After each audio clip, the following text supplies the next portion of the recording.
Assalamualaikum warahmatullahi wabarakatuh.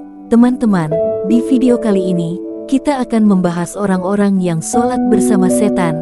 Nah, untuk lebih jelasnya, tonton video ini sampai selesai, dan semoga berhikmah dan bermanfaat. Salah satu cara setan menyesatkan manusia, yakni dengan melalaikan manusia dari sholat. Setan akan senantiasa menggoda manusia, agar sholatnya tidak sempurna, bahkan membujuk manusia, agar ringan meninggalkan sholat.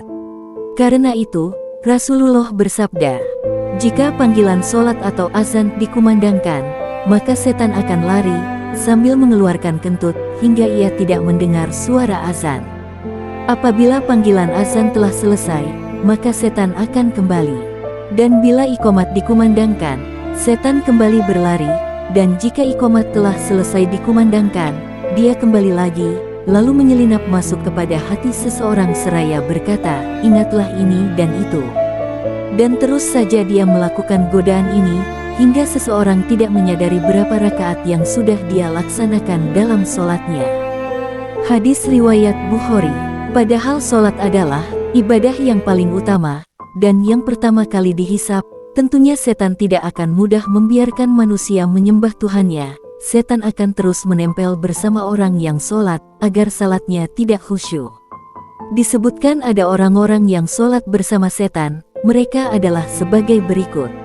1. Orang yang was-was dalam niat. Setan membuat hatinya was-wasan, dan tidak yakin niatnya telah sempurna. Mengulang takbir berkali-kali, hingga imam ruku, bahkan sujud, ia masih saja dipermainkan setan dalam niat dan takbirnya. 2. Orang yang ingat itu dan ini. Saat tengah sholat, setan akan mendatangi manusia, untuk mengingatkan berbagai urusan, hingga sholat seseorang menjadi tidak khusyuk. 3. Orang yang merasa ragu buang angin. Perasaan ragu buang angin atau tidak, adalah sebuah gangguan yang setan hembuskan untuk mengacaukan sholat seseorang. Rasulullah bersabda, jika salah seorang di antara kalian merasakan hal itu, maka janganlah membatalkan sholatnya, hingga dia mendengar suaranya atau mencium baunya tanpa ragu. Hadis riwayat Ahmad. 4. Orang yang tidak fokus pada sholatnya.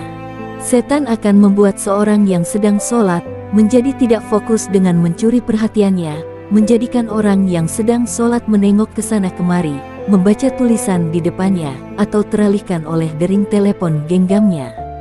5. Orang yang salatnya tergesa-gesa dalam solatnya. Solat dengan tergesa-gesa, sehingga salatnya tidak tumakninah. Rasulullah sangat melarang hal tersebut. Dalam sebuah hadis Rasulullah bersabda, sejahat-jahat pencuri adalah yang mencuri dari solatnya. Para sahabat bertanya, wahai Rasulullah, bagaimana mencuri dari solat? Rasulullah berkata, dia tidak sempurnakan ruku dan sujudnya. Hadis riwayat Ahmad. Semoga bermanfaat. Sholawat dan salam tak lupa kita ucapkan sampai akhir zaman.